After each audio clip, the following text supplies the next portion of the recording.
Bonjour, vidéo T008A sur Mamiya. Voilà. Mamiya, sa vie, son œuvre. Mamiya est une entreprise japonaise ancienne qui a fabriqué des appareils photo. Alors, je suis pas un historien, j'ai même pas cherché, des choses comme ça, mais on trouve sur eBay des boîtiers Mamiya qui datent d'après la Seconde Guerre mondiale, c'est sûr. Voilà. Et donc, qui a développé des appareils photo amateurs et des appareils photo professionnels. Nous allons aujourd'hui parler des appareils photo professionnels, les appareils photo amateurs ayant un intérêt moyen. Voilà. On va trouver dans ces appareils photo amateurs toute une lignée de 24-36, dont le dernier modèle, le Mamiya ZEX, a failli faire bouffer la grenouille à Mamiya, puisque plus de 50% de la production est retournée en service après-vente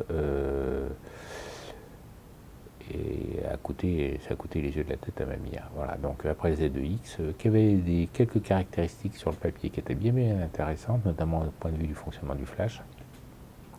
Eh bien, ils ont dit, bon, bah, c'est bon, on a compris, on arrête ça et on fait ce qu'on sait faire et des appareils photo professionnels. Donc, dans les appareils amateurs, il y avait eu aussi quelques 6.6 à soufflet, pliants, comparables aux... je pense au Mamiya 6, ce 6.6 avec mise au point, avec un système de mise au point un peu compliqué, avec un télémètre et tout ça, mais des appareils photo intéressants. Je n'en ai pas eu, je n'en ai jamais eu, parce que c'était relativement cher par rapport à... Et puis j'avais déjà des appareils de ce type-là, donc je ne vais pas non plus accumuler 50 000 choses. Je ne suis pas une boutique. Donc nous allons parler des Mamiya professionnels. Les Mamiya professionnels se décomposent en 4 formats natifs maximum que peut faire le boîtier. Donc on a le 4,5-6, le 6,6, le 6,7 et le 6,9. Voilà.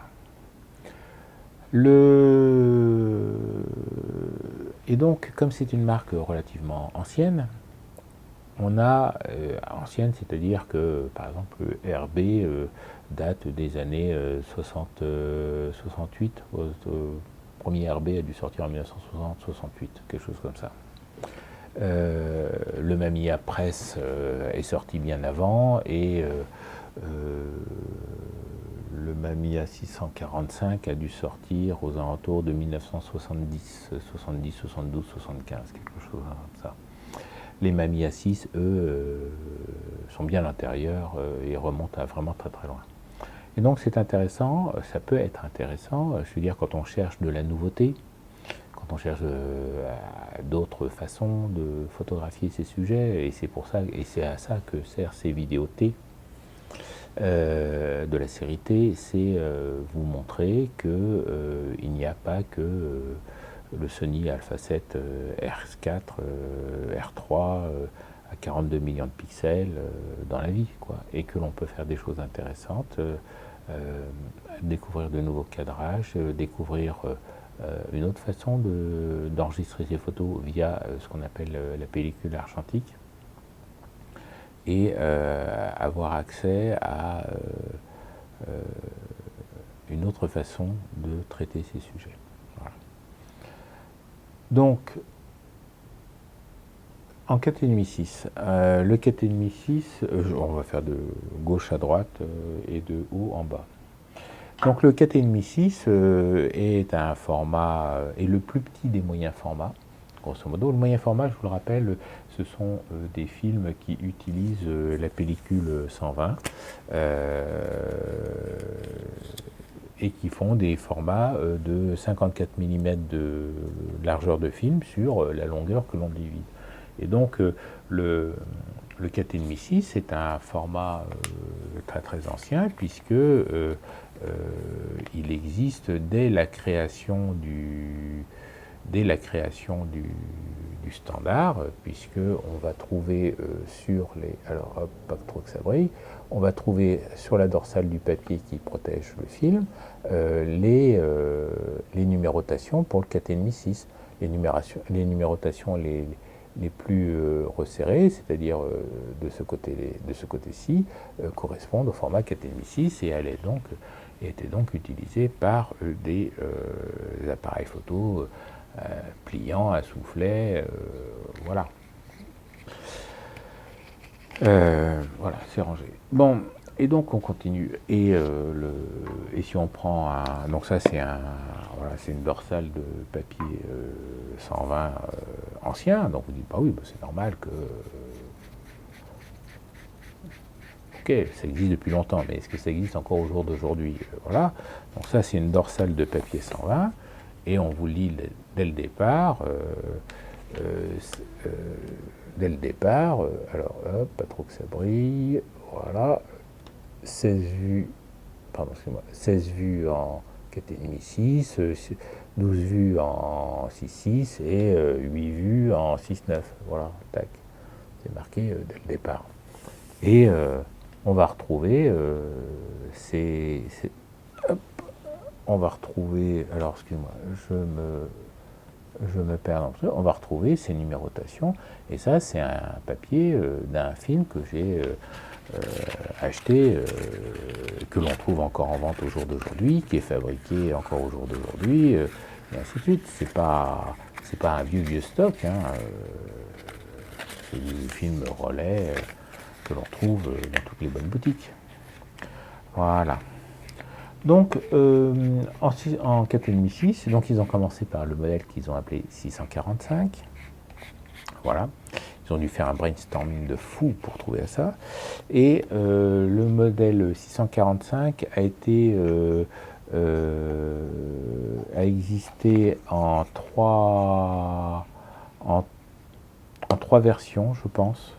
2, je suis sûr, la troisième, je ne me souviens plus.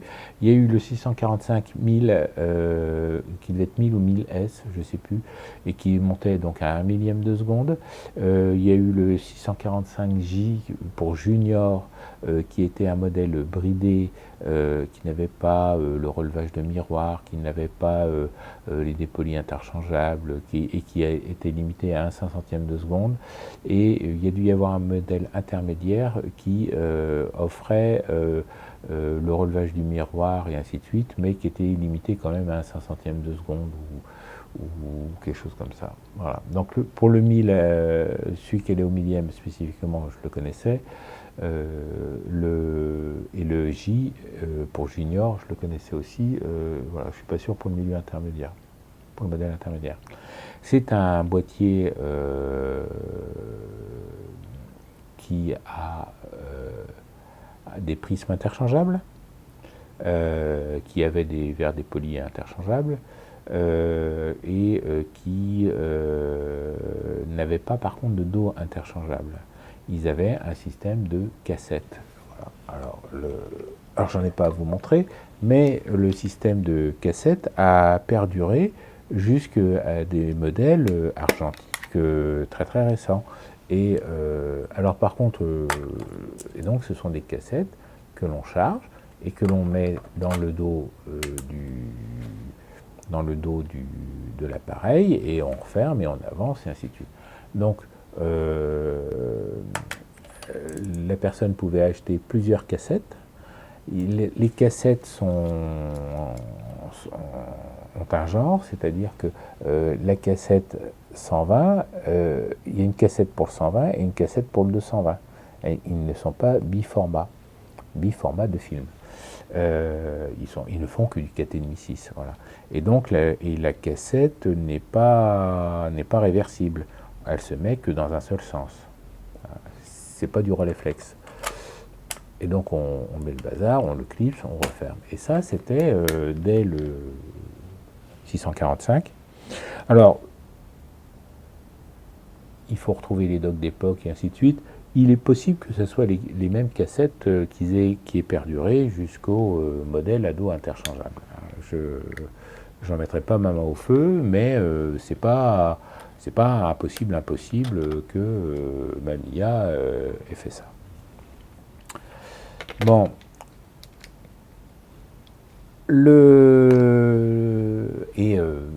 Mamiya était le moyen format accessible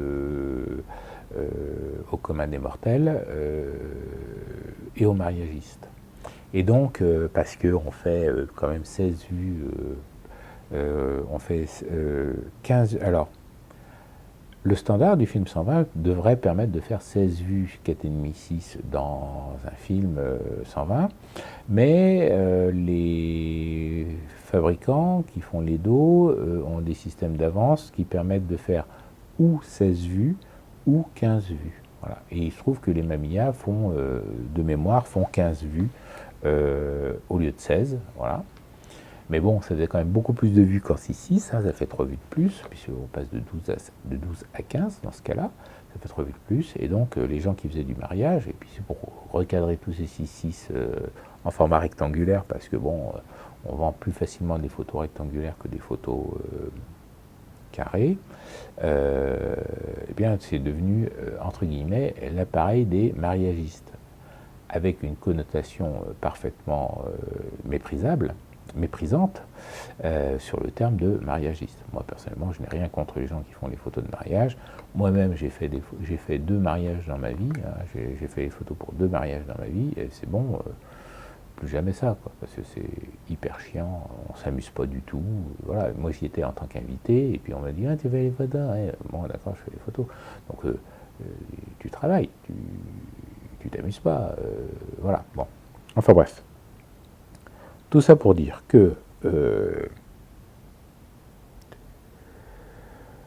et donc Mamiya a toujours été plus ou moins vu comme des moyens formats de gens qui n'ont pas les moyens. Voilà. Et dénigré par ceux qui ont du Hasselblad, du Rolleiflex, et ainsi de suite. Je ne rentre pas dans la polémique, c'est un fait. Donc, le 645 première version, donc il y avait même des poignées moteurs pour le motoriser, et ainsi de suite, était un truc plein de chrome qui brillait, magnifique, très joli, très beau, voilà. Et donc il y a des objectifs de cette époque-là, parce que Mamiya a réussi à garder la même baïonnette au moins jusqu'au 645 Pro TL. Voilà. Avec les autofocus, ils sont passés au diaphragme électrique et je ne suis pas sûr que l'on puisse monter des objectifs de cette génération-là sur des appareils autofocus. Mais n'anticipons pas. Dans les années 80, aux alentours des années 80, 85, ils ont sorti le 645 Super. Alors 645 Super, qui garde la même baïonnette, qui garde le même couplage photométrique, et qui a été dessiné à la règle et à l'équerre, change complètement de design, de forme de design pour avoir un design un peu plus moderne, mais vraiment c'est coupé à la serpe, c'est des angles droits partout, et ainsi de suite. Donc voilà, comme on dirait à Courbevoie, c'est bien carré. Voilà. On n'aime pas, mais bon, voilà. Et par contre, il est devenu un peu plus compact, un peu plus maniable, un peu moins gros, en fait, paradoxalement, parce qu'ils ont géré mieux la poignée d'avance. Parce que tout le problème du 645, c'est que c'est un format rectangulaire, et donc on est amené à faire des cadrages verticaux, et donc ça veut dire que ce sont des boîtiers qui s'utilisent quasiment exclusivement avec les viseurs prismes, que les viseurs prismes du 645 première version étaient assez gros, assez encombrants, et là ils ont réussi à faire quelque chose de plus compact. Et la motorisation est aussi devenue beaucoup plus compacte et presque agréable à utiliser. Voilà. Après, il y a eu le 645 Pro, donc voici un 645 Pro. Alors, comme le port salut, c'est écrit ici, voilà. Et le Pro TL, il y a marqué quelque part, je crois que c'est ici, TL en plus. Alors je ne connais pas la différence entre le Pro et le Pro TL, ainsi de suite. Donc celui-là, je vais pouvoir vous en parler un peu plus. Donc c'est toujours un appareil modulaire, comme les Hasselblad, comme les Rolleiflex. Donc on peut démonter le prisme, ça c'est bien. Alors je vais pousser celui-ci, voilà, je vais pousser celui-ci ailleurs. Donc on peut démonter le prisme, on peut enlever le bouchon. Donc on a une visée, alors on a une visée avec des verres de visée qui sont très très bien, hein, qui sont très très bien. Alors je sais qu'on peut changer les verres de visée, mais je pense qu'il faut sortir un tournevis ou quelque chose comme ça, parce que j'ai jamais trouvé le mode d'emploi pour changer les verres de visée et être avec le verre de visée. Je n'ai jamais racheté de verre de visée, donc je ne sais pas comment on change les verres de visée. Bon, c'est un épiphénomène. On a... je l'oriente correctement. Voilà. On a... Alors, il n'arrive pas à faire la mise au point. Voilà. On a un volet qui se range dans l'arrière du dos pour le mettre. Donc là, on est dans les années 80, aux alentours des années 80, donc c'est une grande nouveauté. Ça, Hasselblad, ils ont mis des années à apprendre. Et donc, on peut changer le dos. On a, alors, ce qui est intéressant de voir, c'est où se placent les contacts électriques. Parce que ça, les dos, on ne va pas pouvoir mixer les dos d'une génération entre le TL, le Pro TL. Ça, il faut vérifier. Je ne sais pas. Je ne sais pas. Voilà, donc, il faut vérifier. Et puis, donc, il faut regarder. Là, on a une série de petits contacts qui sont là-haut, ici. Voilà. C'est un obturateur, focal, voilà, alors qui est à défilement horizontal, hein, voilà. Alors, je ne sais pas si je me rapproche, ça sera peut-être mieux, voilà. Voilà, et on voit la barre qui se passe, voilà. On a, bien sûr, on peut démonter l'objectif. Alors le bouchon, je vais remettre le dos pour éviter de mettre les dos dans l'obturateur. Hein. On a le bouton de déverrouillage qui est ici, voilà, qui est sur le côté. On tourne dans un sens, alors que je ne gourre pas. Voilà, on tourne dans un sens et ça se démonte. Voilà, l'objectif se démonte. On a un bouton de déverrouillage et on peut démonter la poignée moteur. Donc ça, c'est la poignée moteur. Ça, c'est la poignée moteur que l'on peut démonter. Il existe deux poignées moteurs. Donc il y en a une qui est winder et l'autre qui est moteur. Il y en a une qui est alimentée par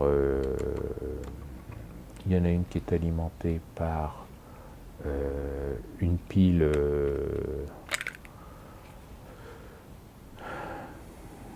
c'est une 2CR5. Voilà, c'est une pile 2CR5 relativement chère. Donc ça, c'est le moteur anémique. Hein, voilà. Et puis il y a un moteur qui est alimenté par des piles AA que je n'ai pas et qui a beaucoup plus de patates et puis surtout qui vous coûte beaucoup moins cher à fonctionner. On peut utiliser une petite poignée, une petite manivelle qui va se monter dessus et alors la particularité de cette manivelle, c'est qu'on va pouvoir l'embrayer dans la position que l'on veut. Voilà. Par exemple, si je le veux horizontal comme ça, je l'embraye comme ça, pouf, et c'est comme ça que ça fonctionne. Donc on a un déclencheur ici. Alors on a un déclencheur ici qui... Pourquoi est-ce qu'il ne déclenche pas? Parce qu'il y a le volet. Voilà. OK. Et donc on peut tac, déclencher et armer comme on veut. Voilà. Donc il y a 6 positions, 3 ou 6 positions possibles pour être ergonomique et confortable. Et donc, vous choisissez la position que vous aimez, et puis voilà quoi. On a un indicateur de mono-exposition, multi-exposition, pour faire de la multi-exposition, et ainsi de suite. Donc là, le dos n'est pas chargé, Et je peux tourner la manivelle autant que je veux pour faire avancer le film jusqu'à la vue numéro 1 et ainsi de suite. Voilà. Donc je le mets en multi-exposition pour éviter pour pouvoir vous le faire fonctionner sans avoir à mettre un film dedans. L'intérêt de ce système-là est multiple. Donc là, pour l'instant, on s'arrête au 600 Pro TL. Il est multiple parce que, en fait, je peux monter sur ce boîtier-là des objectifs qui datent des années 70, donc calculés avant et ainsi de suite, donc des objectifs de la première version. Je peux monter des objectifs de la série N. Donc l'objectif, ce qu'il faut voir, c'est un 80 ouvert à 2.8 Mamiya Secor C. Alors Mamiya et Secor, c'est synonyme, hein, comme Nikon et Nikkor, comme Minolta et Rokkor. Et chacun a donné un petit nom à ses objectifs. Voilà, c'est bien, ça fait croire qu'on a une histoire. Et puis donc là, c'est un 82.8 N. Voilà, N, donc ce sont les nouveaux. Alors les nouveaux, c'était les nouveaux quand ils sont sortis, mais ça date d'il y a un paquet d'années, et qui sont d'une qualité différente, de meilleure qualité, meilleur contraste, c'est recalculé, meilleur traitement, que les premiers qui sont pas N. Voilà. Voilà. Et donc, puis on voit tout à fait au look, bon, ça c'est un objectif moderne, tout en polycarbonate, magnifique, et ainsi de suite. Voilà. Le posemètre est intégré dans les viseurs, toujours, mais le posemètre est intégré dans les viseurs. Donc, grosso modo, il n'y a guère que les viseurs à prisme qui ont le posemètre. Le viseur droit n'a pas de posemètre. Voilà. Pour autant que je sache. Hein. Donc, on a un couplage photométrique entre l'objectif par une petite fourchette, hop, un peu comme les Nikon, hein, et ça s'enquille dedans, et ainsi de suite. Voilà, et la fermeture du diaphragme, alors c'est un diaphragme normalement ouvert, et c'est une quéquette derrière qui permet de fermer le diaphragme. Voilà. Et si je ne dis pas de bêtises, est-ce que oui. Et c'est l'objectif qui règle la valeur de l'ouverture du diaphragme. Voilà. C'est-à-dire que si j'appuie sur la quéquette à fond et que je tourne le diaphragme, alors attendez, excusez-moi, c'est pas évident à faire. Voilà. On est un truc. Bon. Voilà. La bague tourne. Mais si je veux faire de la macro en retournée, il faut que je trouve un moyen de maintenir la quéquette fermée à fond. Voilà, c'est ce que je voulais dire. Voilà. Et donc, alors, il y a un point rouge quelque part. Où est-ce qu'il est? Petit. Excusez-moi, il est énorme. Il y a un point rouge sur le côté.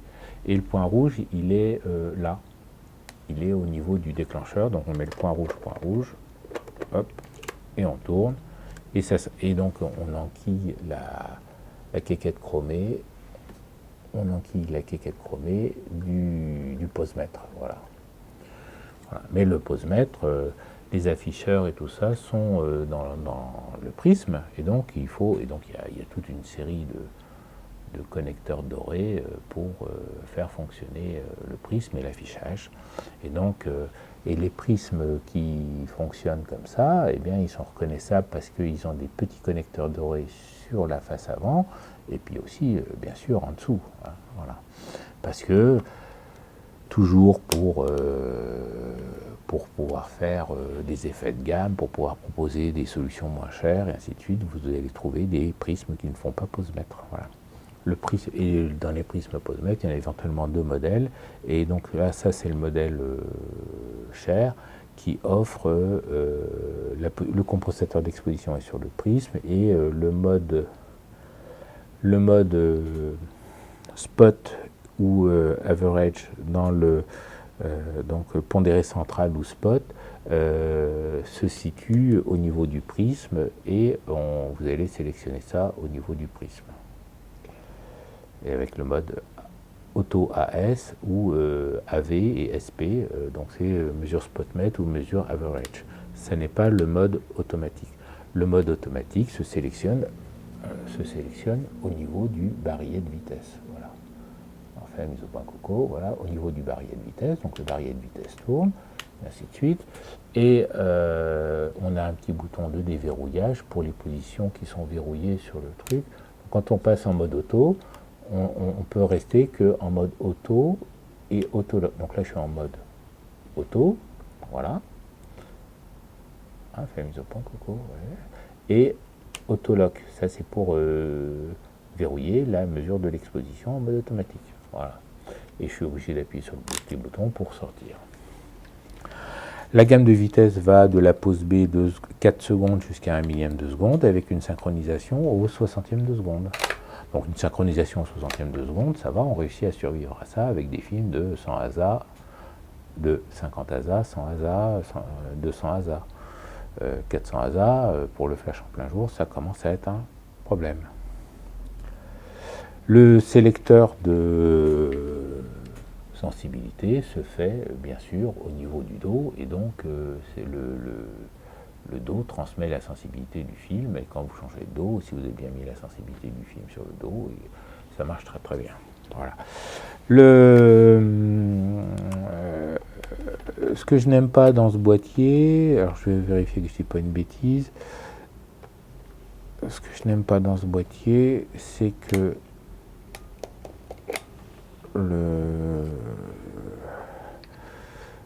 voilà, non, j'allais dire une bêtise. Ah bon, il y a une caquette qui dépasse, là, il y a une caquette qui dépasse, j'aime pas bien, on peut se rendre comme ça. Non, j'allais dire qu'on peut tourner le bouton, mais non. Le bouton est bloqué une fois que le compteur est avancé, ou je sais pas quoi. Voilà. Et je voudrais pas dire de bêtises. Oui, c'est ça. Pouf, voilà. Quand vous déclenchez, ça pousse la quéquette et enfin bon. Cette quéquette m'indispose. Donc voilà à peu près tout ce que l'on peut dire sur ce boîtier-ci, qui est intéressant pour un autre aspect. Donc comme c'est un 4,5/6, le tirage mécanique est plus court que sur un 6/6, et donc bon, je vous l'ai déjà présenté dans une autre vidéo T sur les Pentacons et choses comme ça. Moi j'ai acheté cet appareil-là spécifiquement pour utiliser des objectifs de Pentacon dessus, et il y a une bague que je vous ai déjà présentée, mais je le refais ici. Je peux monter des objectifs de Pentacon, donc Carl Zeiss, ainsi de suite, qui vont très très bien. Donc moi j'ai laissé tomber la poignée moteur parce que je trouvais ça pas... Alors, c'est vrai qu'elle est agréable à utiliser, mais je n'ai pas de pile d'avance, donc il faut que j'achète une pile d'avance avant de m'en servir. Et donc, du coup, la manuelle, finalement, va très bien. Donc, on le tient à façon Hasselblad. Alors, on se casse un peu le poignet pour le tenir à hauteur d'œil, parce que c'est pas, elle n'est pas aussi agréable. Mais, et puis, quand on va vouloir cadrer vertical, voilà, c'est pas forcément agréable à tenir vertical comme ça. Voilà, bon, on déclenche, pouf, voilà, puis après on tourne. Voilà. Bien sûr, sangles spécifiques, hein, les sangles Hasselblad ou Rolleiflex ne vont pas dessus parce que les diamètres des pupions ne sont pas identiques et ça ne tient pas.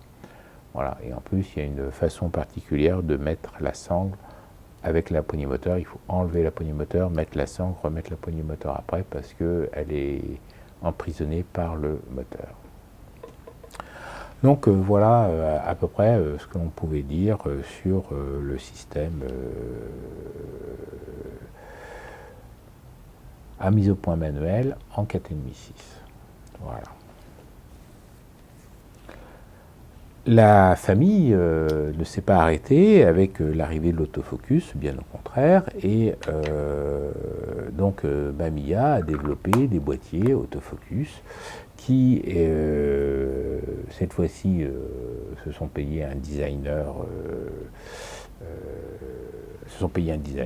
Et ont fait des boîtiers où cette fois-ci le prisme ne se démonte plus, le prisme fait partie intégrante du boîtier, il ne se démonte plus, puis de toute façon les boîtiers sont quasiment inutilisables sans prisme, hein. Pas à cause du posemètre, à cause de la visée en mode vertical qui passe pas du tout. Et donc il y a eu la F, la F2, la FD, D pour digital, et c'était une plateforme qui était pas mal utilisée pour vendre par Mamiya, pour vendre par d'autres fabricants des dos numériques. Voilà, et vendre des dos numériques. Et donc, par contre, comme il fallait repenser les objectifs pour l'autofocus, il fallait motoriser la mise au point. La baïonnette, peut-être que mécaniquement parlant, la baïonnette n'a pas changé, mais d'un point de vue du couplage photométrique, le diaphragme est devenu électrique. Voilà. Et la question à laquelle j'ai posée, que jamais personne ne m'a répondu, c'est est-ce que l'on peut utiliser un objectif à diaphragme mécanique sur un boîtier à diaphragme électrique. Est-ce que le boîtier accepte de déclencher alors qu'il n'y a pas de communication électrique avec l'objectif? Première question. Et donc, premier doute. Et est-ce que, parce que piloter le diaphragme, les diaphragmes, je ne l'ai pas montré, mais les diaphragmes ont un petit curseur automatique manuel pour dire j'utilise le diaphragme en mode automatique ou en mode manuel. Et donc du coup, je suis en train de penser à un truc, là, en mode automatique ou en mode manuel, et donc du coup, pouvoir utiliser comme on veut des objectifs anciens. Alors si c'est le cas, ben, super, on peut utiliser les objectifs anciens. Si c'est pas le cas, et ben tant pis. Ben, tant pis.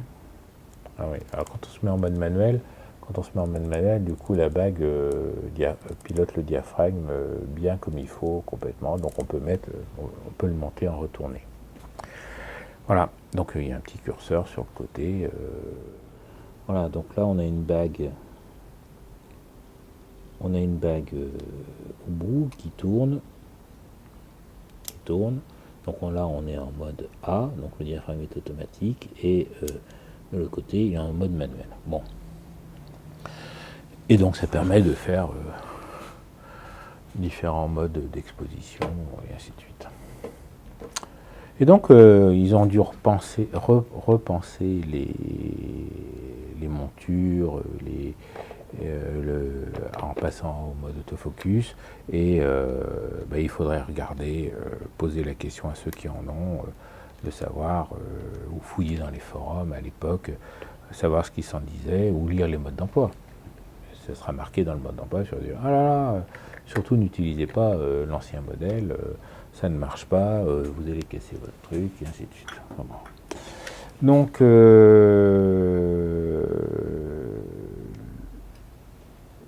la F, AFD,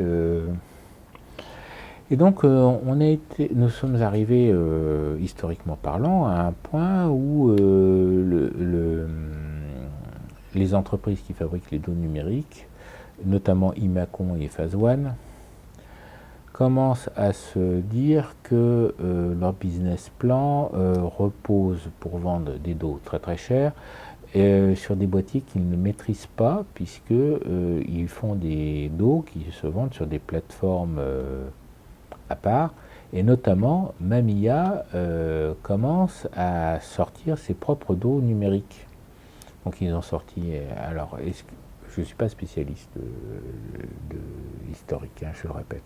Alors est-ce que Mamiya a fait son dos tout seul dans un coin? Est-ce qu'il s'est rapproché de quelqu'un pour le faire et ainsi de suite? Et puis ils ont sorti un boîtier tout intégré qui est le Mamiya ZD, qui est un 4,5/6, enfin qui n'est pas un 4,5/6, mais qui est un moyen format numérique qui utilise les objectifs en baïonnette 645, autofocus, et ainsi de suite. Et donc, je ne sais pas ce qui se passe, mais bon, toujours est-il qu'une entreprise comme Phase One commence à se dire, oulala, ça fait des années qu'on accumule du pognon en vendant nos dos numériques, mais finalement, si on ne possède pas le boîtier, eh ben, on va se retrouver comme des cons avec des dos et les entreprises qui fabriquent les boîtiers qui ont fait faillite. Voilà. Donc ils ont racheté, Phase One a racheté Mamiya, et donc suivant le principe, bon ben c'est moi qui commande, a quasiment du jour au lendemain arrêté toutes les chaînes de production des autres modèles pour dire bah, maintenant vous fabriquez des boîtiers que pour moi, et puis voilà. Voilà. Donc tous les autres boîtiers que l'on va voir qui avaient leur intérêt et ainsi de suite, quasiment du jour au lendemain ont disparu des catalogues, c'est fini, et puis et rien à foutre des clients. C'est ça le pire, c'est ça qui est gênant. Le plus gênant, c'est pas que on change un modèle, on évolue, et tout comme ça. Oui, d'accord, il faut, choses comme ça. Mais pas le côté, ça s'arrête et les clients de l'ancienne marque, bah, adressez-vous aux anciens propriétaires, quoi. Grosso modo, c'est ça. Ça donne pas tellement envie de faire affaire avec les nouveaux propriétaires, moi, ce que je dis. Voilà. Un client, ça se respecte. Surtout dans ces domaines-là. Et donc, et ben du coup, il y en a d'autres, ils se sont dit, bah merde, nous on fabriquait des dos en monture Mamiya 645, et ben si maintenant il n'y a plus que les Phase One et qu'il n'y a plus de Mamiya 645, et ben nos dos, on ne va pas pouvoir les vendre aux gens qui possèdent ces boîtiers-là. Voilà. Et donc à ce moment-là, Imacon a racheté Hasselblad. Et quand ils sont arrivés, donc ils ont commencé par faire des dos pour Hasselblad série 500, et puis quand ils sont aperçus que bon, ben, c'était lourdingue, c'était cher, et bien ils ont été voir Fuji, ils ont été voir alors est-ce que c'est Fuji qui fabrique tout, est-ce que c'est, je ne sais pas. Enfin, toujours est-il que est sortie la gamme H, fabriquée au Japon et fabriquée en Chine et au Japon, et puis du tout en Suède. Voilà. Donc on peut dire que quand Imacon a racheté Hasselblad, c'était pour en finale le tuer. Voilà. Et donc du coup, on a eu Imacon qui fabriquait ses Hasselblad H, et puis on a eu Phase One qui fabriquait ses Phase One, hein, qui sont sous la marque Phase One, mais ce sont des Mamiya 645. Et puis, c'est là, à ce moment-là que Jenoptik et Leaf se sont dit, bon, ben, on va voir avec relais ce qu'on peut faire. Voilà. Et c'est comme ça, vous allez voir les séries de vidéos sur le relais. On en a fini avec le Mamiya 645.